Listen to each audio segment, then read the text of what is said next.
बेटा जी, इस वीडियो में हम बात करेंगे current carrying loop as a magnetic dipole. हम सीखेंगे कि कोई करंट कैरिंग लूप या एक सिंगल कॉयल जिसमें नंबर ऑफ टर्न्स कितने हैं, 1 है बेटा।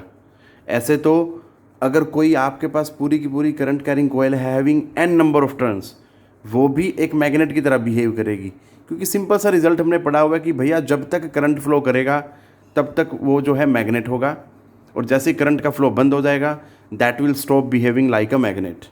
तो अब हम बात कर रहे हैं एक सिंगल लूप की जिसमें से करंट फ्लो हो रहा है बेटा। तो कहता है एज ए मैग्नेटिक डाइपोल की तरह कैसे बिहेव करेगा। तो बेटा हम सबसे पहले ये प्रूव करेंगे कि जो करंट कैरिंग लूप होगा वो एक मैग्नेट होगा। ठीक है जी, मतलब मैग्नेट होगा तो ऑब्वियस उसमें साउथ और नॉर्थ पोल होंगे, और अगर दोनों पोल हैं तो इसका मतलब वो क्या होगा, that will be treated as magnetic dipole.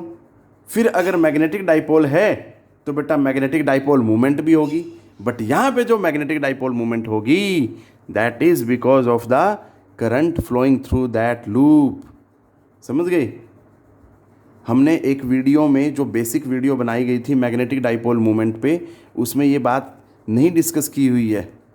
ठीक है बेटा, क्योंकि सिर्फ तब हम उस टाइम पे उसको एक एज ए मैग्नेट की तरह ही देख रहे हैं कि जो मैग्नेट में डाइपोल है, बट यहाँ पे हम क्या कर रहे हैं, हम बताएंगे कि बेटा जो कोई करंट कैरिंग लूप है उसमें से जब करंट फ्लो होगा तो वो एक मैग्नेट की तरह कैसे बिहेव करेगा। क्लियर? तो उसके लिए हमने इमेजिन कर लिया बेटा कि हमारे पास जो है ना एक लूप है। मैं यहाँ बोर्ड पे बना देता हूँ, फिर उसको एक एग्जांपल से भी समझेंगे। एक प्रैक्टिकल एग्जांपल लेंगे, हम देखेंगे कैसे कैसे साउथ और नॉर्थ पोल बनते हैं। तो बेटा जी मैंने यहाँ पे एक लूप बनाया और इसमें से करंट फ्लो कर रहा है लाइक दिस। ये करंट की डायरेक्शन है बेटा। ठीक है जी, और ये जो है ना बेटा ये अपर फेस है, मतलब जो फेस हमारी तरफ है वो वाला है बोर्ड पे जो बनाया हुआ है, और जो हमसे दूसरी साइड है वो इसका उल्टी साइड है, पीछे की तरफ।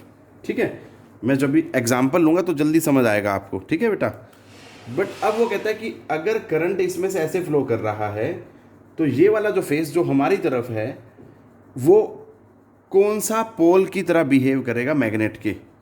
तो बेटा हमें पता है कि अगर करंट एंटी क्लॉकवाइज डायरेक्शन में चलेगा तो ये वाला जो फेस जो हमारी तरफ है that will behave like north pole. Clear? कैसे? इसके लिए बेटा हमने छोटी क्लासेस में पढ़ा होता है, ये इस तरह का सिंबल पढ़ाया जाता है छोटी क्लासेस में।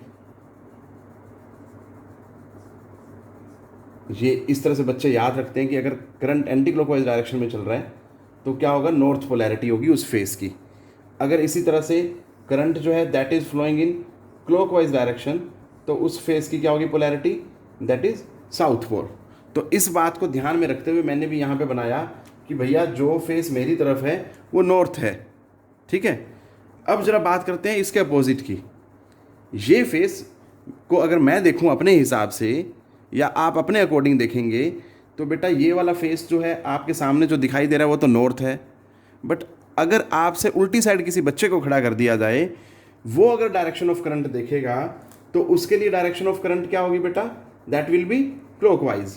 डायरेक्शन ऑफ करंट क्या होगी उसके लिए, क्लॉकवाइज, और उसके पॉइंट ऑफ व्यू से वो वाला फेस क्या होगा, साउथ पोल होगा। सिंपल। ठीक है बेटा, तो अगर उसके वाला फेस साउथ है और आप वाला नॉर्थ है तो जो डायरेक्शन ऑफ मैग्नेटिक डाइपोल होगी वो क्या होगी, from that student towards you, मतलब अंदर से बाहर की तरफ। अगर इसको देखें बोर्ड को तो अंदर से बाहर की तरफ, क्योंकि बोर्ड के पीछे वाला हिस्सा क्या है, साउथ पोल है, और ये सामने जो आपको दिखाई दे रहा है वो क्या, नॉर्थ पोल है। और मैग्नेटिक डाइपोल मूवमेंट की डायरेक्शन क्या, फ्रॉम साउथ टू नॉर्थ। तो इसका मतलब वो पीछे से इस तरफ आएगी, मतलब from that student to your side. ठीक है, उस स्टूडेंट से आपकी तरफ आएगी बेटा। अब इसको देखते हैं, एक और एग्जांपल लेते हैं, फिर हम उसका फॉर्मूला पढ़ेंगे। अभी तक तो क्योंकि हम थ्योरेटिकली देख रहे हैं कि there is formation of poles south and north. जैसे कि देखो बेटा, ये इमेजिन करना है मेरे पास ये एक लूप की फॉर्म में है। हम इमेजिन कर लेते हैं कि बिल्कुल इसी चीज़ को देखते हो कि इसमें करंट जो ऐसे चल रहा है। ठीक है बेटा, current is flowing like this. तो ये वाला जो फेस है जो मेरी तरफ है या जो आपकी तरफ पड़ेगा अभी इस वीडियो में, तो ये क्या है, नॉर्थ पोल, इस साइन कन्वेंशन के अकॉर्डिंग, ठीक है बेटा। बट अगर कोई बच्चा इधर से आके देखे इसको, आप देखो मैं घुमा रहा हूँ, मेरे पॉइंट ऑफ व्यू से या आपके पॉइंट ऑफ व्यू से, तो बेटा ये क्या है, एंटी क्लॉकवाइज डायरेक्शन करंट की। बट अगर कोई बच्चा यहाँ खड़ा हो जाए इस तरफ आके, तो उसके लिए क्या है ये डायरेक्शन, दैट इज क्लॉकवाइज, उस बच्चे के पॉइंट ऑफ व्यू से। तो बेटा उसके एंड पे ये वाला फेस क्या बन जाएगा, दैट इज साउथ पोल। तो साउथ पोल ये हुआ, नॉर्थ पोल ये हुआ, तो डायरेक्शन क्या होगी बेटा, from that end to this end. Clear. तो इस तरह से आप इस चीज़ को समझ सकते हैं।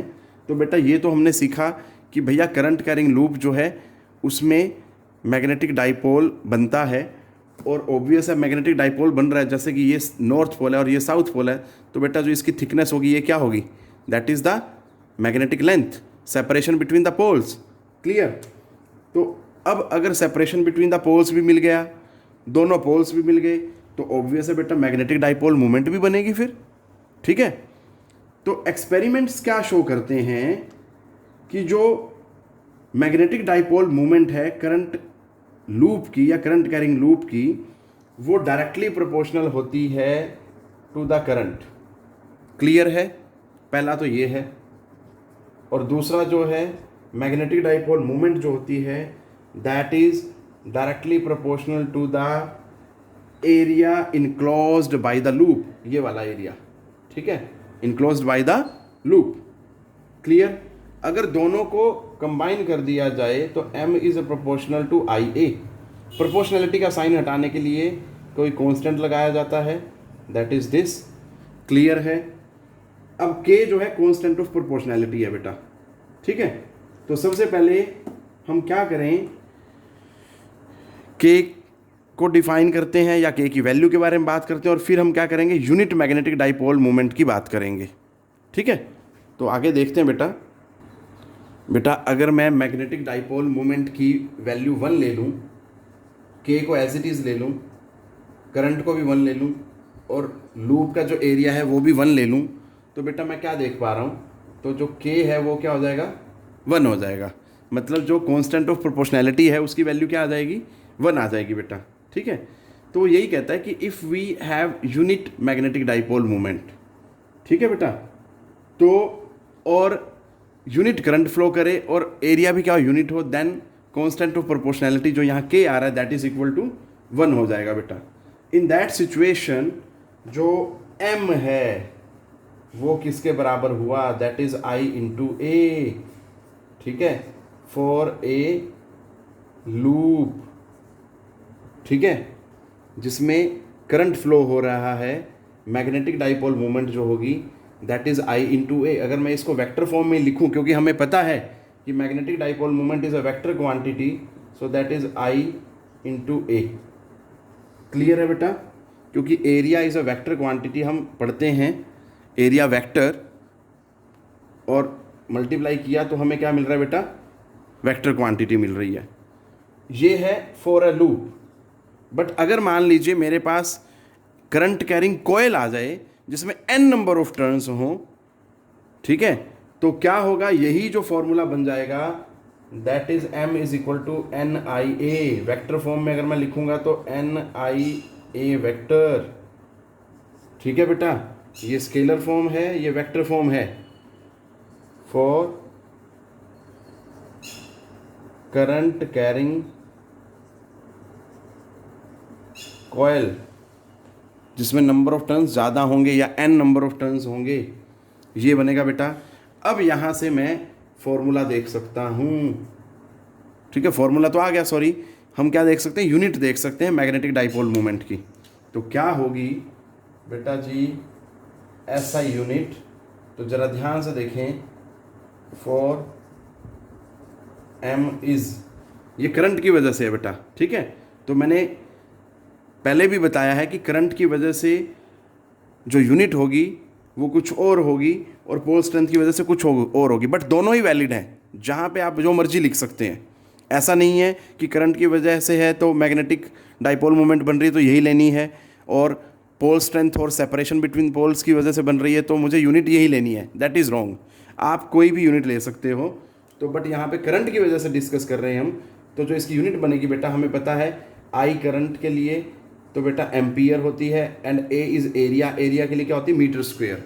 सो क्या बन जाएगी, that is ampere metre square. ठीक है बेटा जी, ये चीज़ ध्यान देनी है आपने, एम्पियर मीटर स्क्वेयर। और इसमें एक चीज़ और ध्यान दें, अगर मैं इसके लिए बात करूं तो बेटा जी n तो नंबर ऑफ टर्न्स हैं, तो इस सिचुएशन में भी क्या बनेगा बेटा, n नंबर ऑफ टर्न्स हैं, उसके लिए कोई यूनिट नहीं है हमारे पास, I करंट के लिए एम्पियर और A एरिया के लिए मीटर स्क्वेयर। तो इसके सिचुएशन में भी, इस केस में भी हमारे पास जो यूनिट बनेगी that is ampere metre square. अब हम बात करते हैं यहाँ पे जो टर्म आ रही है बेटा एक, that is n into I.